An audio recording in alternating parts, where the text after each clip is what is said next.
there is a cargo ship that has just docked in Canada for the first time. And I think it's Denmark flagged ship, but I can't remember. But it is a giant ship, big cargo ship, and they have sails. And they're just so progressive. And it's a very green ship. It uses, according to the video that we watched, 80% of the bunker fuel that an equivalent ocean-going container ship would, and what just this grand, kind of meeting of the worlds of the old high seas and wind travel and today's, more advanced systems. And when the wind doesn't blow, it has, diesel electric propulsion that can just sink right back in. And it has all the statistics that sound good on paper and make all the green people so happy. And I guess I'll just I think this is a complete travesty and a symbol of Luddites and moving in the wrong direction. You have a different take. I do, yeah, and I'm really like a proud libtard in this sense, where I think this is awesome. Dare I say based?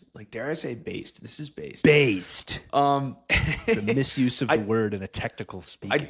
I did a little digging, and I know in that video you sent me, it said that it would, in testing, they claim that it can do 11 knots on average.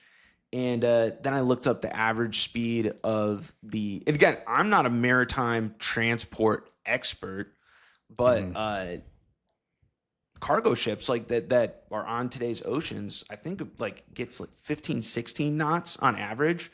So it's a little bit slower, but how much money are you saving, right? This is not necessarily a bad thing. Have we not just lived through the biggest oil crisis or energy bottleneck in industrial history, with 20% of global hydrocarbons being pulled offline with the Strait of Hormuz? Wouldn't it be nice if you had a fleet of ships that weren't reliant on hydrocarbons?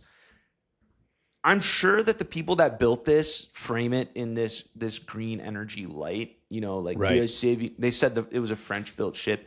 We are saving the planet with sailing ship. But there is a logic to it, and they're going to have the last laugh when the Strait of Hormuz is closed again, which I think happened in the last 24 hours. And yeah, I think you're right. And who knows, man? It may be for a little slower speed. They may save enough money for this to make sense. I don't know. So okay. I don't understand all the hate. I don't understand the hate. I think so. A little bit of slower speed. So I'm gonna come at this from a couple different angles. One is, let's say, a maintenance issue. You add another component to the system that has to be 100% redundantly based anyway, because you need to be able, if the wind doesn't blow, you need to be able to turn the thing on and drive the ship. So all you've done from an engineering perspective is added a very large complexity to the system for allegedly 80% savings. I think those numbers are doctored, because I bet you that if you were to actually go to the sea trials, that was under ideal conditions, 100%, perfect conditions. But in reality, it's like the highway sticker car gas mileage thing that the DOT or EPA or whoever puts on there. It's nobody ever sees that in reality. I think that's my first point of rebuttal. So I acknowledge this could be bullshit. The numbers could be made up. A lot of numbers are made up, right? That is the most reasonable rebuttal to any claim of wondrous new technology. Yes, the numbers could definitely be fudged or made up. But I think that if you want to dig into engineering or engineering rationale, yes, there is a problem with added complexity, but there is also a benefit from redundancy. And this isn't it's an optimization problem that doesn't have a clear answer, because what do you want to optimize for?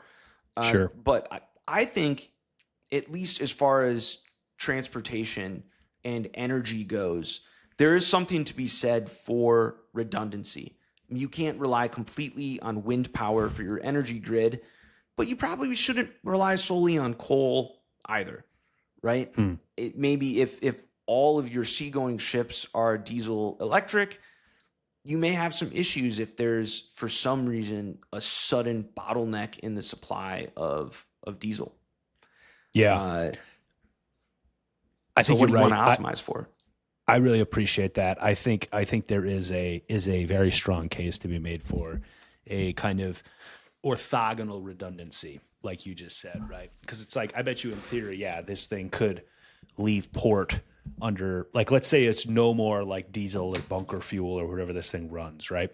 Let's say there is no more available at the port. It is probably a lot easier to get a towboat out of there, a tugboat pull, and then just sail.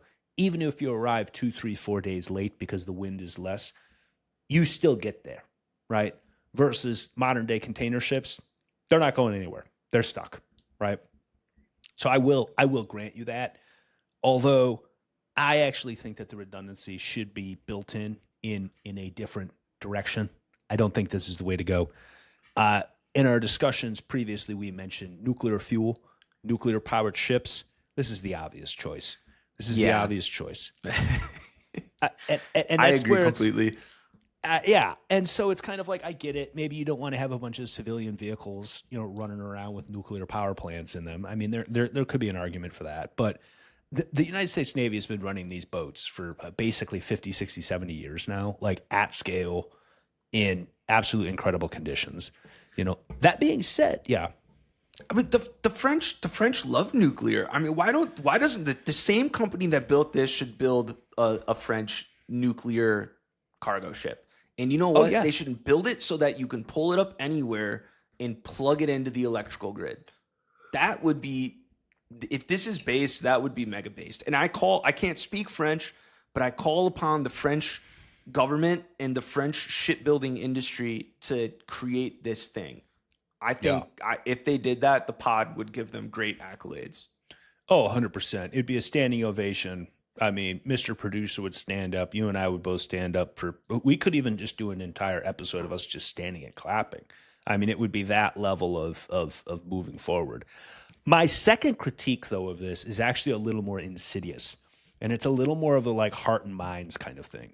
And what I mean by that is this type of thing, a modern day boat that sails, tugs at the heart of a certain type of person, but we're actually, and I agree, it tugs at my heart. Something is romantic about it, right? But it is, in fact, directionally the completely wrong way to go for our society. We should not be looking at more like energy efficiency and more like, oh, yeah, like let's get some sales on that guy because that makes sense. It's like, no, that makes no sense. What we need is nuclear powered everything. And you know what? After nuclear powered, fission powered everything. And then you know what? After that, Dyson Spear powered everything. And we just keep accelerating. We're not looking back, man. And so I think culturally, this inspires a group of young people in a completely messed up way. Like, that is not inspiring. You want to be you want to go on a sailboat? That's awesome. Join a yacht club, and there's people out there loving it. They absolutely love it, and it's fun. I like to sail. I think it's great. If I'm getting somewhere, I'm sure not taking a sailboat. The pod is. I just want to say that the pod is vehemently pro Dyson Sphere from the foot us in the trenches to the producer all the way up to the editor in chief. Build the 100%. Dyson Sphere. Yeah, 100%. Well, Dyson Swarm, I think, is more realistic. We don't have to get into the weeds there. Okay, I actually don't know. I think you should explain it because I actually don't know the difference. A Dyson Sphere would be fully encircling the sun to capture its energy with a physical structure, whereas a Dyson Swarm would be to surround the sun with solar collectors, like satellites, basically, which I think is much more feasible than, I don't even know if all of the matter in the solar system would be able to encase the sun in a continuous physical structure. But that's besides the point. Yes. One thing I want to say about sailing ships: one, they look really cool. All right, you have to admit that the sails look cool. There's a lot of people. I will even fully concede that point. It looks in really the cool. 19th century. They were mourning the death of sailing ships. Although there are still some sailing ships that are in service. Some countries' navies, I don't know if the U.S. does this, but some countries' navies have training ships where they will train sailors on a sailing ship to teach them fundamental skills of naval whatever. I've never done it. I just know that they exist, and some of them were actually in New York Harbor a few days ago. So these large sailing ships are still used, just in a very niche capacity, like horses. We have cars now, but sometimes it's nice to have a horse or two. Yeah, so they are used in that capacity. I don't think that the whole global shipping fleet should be replaced with sailing ships, but I see where they're going. I mean, so in the 19th century, for a big chunk of the 19th century, a lot of ships were hybrid steam and sail, transportation ships rather. Like I think they were called clippers or something. Or maybe the clippers were pure sail. I think clippers were still pure sail, but they often had like big wheels on the side of them and sails. And then there were some with screws for sure, because I think the steam engines, I mean, it's the same principle that these things are going under. It's this idea of like, I have a steam engine, but like, hell, the ships are all still have sails on them. I think a lot of those were retrofits. Right, but they just added the paddles on the side, or the wheels rather. Yeah. I wonder if the added complexity was a detriment though, or if they actually saved money. I mean, I actually don't know when they switched to full steam for ships. I probably like by the Titanic in the early 20th century. I assume the switch was fully made. I think it was. There were definitely ships though that were running steam in like Vanderbilt's day. So like way back, because he died in like 1860 something, I believe. Well, I mean, this is a fun tangent, but I assume Vanderbilt, that steam transportation system was always close to the coastline, if I remember correctly. And yes. I assume that access to coal stations was the primary limiting factor, and that's probably what caused a lot of these what prevented a full switch to coal and gave a lot of life, because they had these full steamships in the early 19th century. I think when you had ships going around like the Cape of Africa, Cape Horn in South America, with sails, it's probably because there weren't a lot of coal stations down there. That would be my assumption, and they just didn't have the option to use it if they needed to, even though it would have made them faster. That's my guess. Obviously, you can kind of just get hydrocarbons anywhere now, I think. Maybe not. I'm kind of over my skis on this, kind of like the Taylor Swift wedding. I am not a global maritime transport and hydrocarbons expert. I've done enough dabbling to be overconfident. That's what I'll say. Oh, I think there's definitely, like kind of ideas of scale. But dude, these big container ships, man, can drive like around the world on one tank. I mean, they can drive like massive distances and they fill up in ports while they're like waiting. Like I remember there was a large Korean company called Hanjin. I'm probably pronouncing it incorrectly, but there was a rumor that they were going bankrupt, and all of a sudden all the major ports around the world said like, actually, no, you can't come in here, because they were exactly worried about that issue. One, there's like all these weird rules about if a ship is like at your port, you like have to keep it there. And so like people were like, we don't want to deal with this if this company's going bankrupt. But then two, they didn't want to give them fuel. And that idea, because it's like, are you sure the check is going to clear? And you're talking about a fill up that's millions and millions of dollars. They probably get paid on like net 30 or something. They're probably not getting that money day of. Exactly. And so it's I remember that there was a issue about that. And that kind of leads me to my final of the third point. I could keep going on here, but I want to bring this up. And the reason I bring this up is because I think we will all agree with this. And I don't know the numbers, but this thing could not have been cheaper to build, okay? Because it has all these added components on it. I think the prospect that it is actually cheaper to run due to the maintenance and all this, I don't think is going to hold up. I think that this is some kind of Paris climate deal, credits of whatever, one of these like fake economies that they come up with in order to fight climate change. And I think that is my final and probably my most vehement objection to all this, is because the climate change stuff, while obviously real, is clearly not following the curves that everybody said it would. It was going to blow up the whole world. We'd already be all gone if we listened to Al Gore in that movie. So I have a problem with this because I think that this is probably not the most efficient utilization of our resources as a culture and society to have a sailing ship around. And the reason I would say this is because everybody migrated to bunker fuel, and that was kind of the best class. And if it were now a better argument without some kind of subsidy, which a subsidy is really the government just saying, we have a better idea than the market can handle, which sometimes makes sense. But I don't think this is one of them.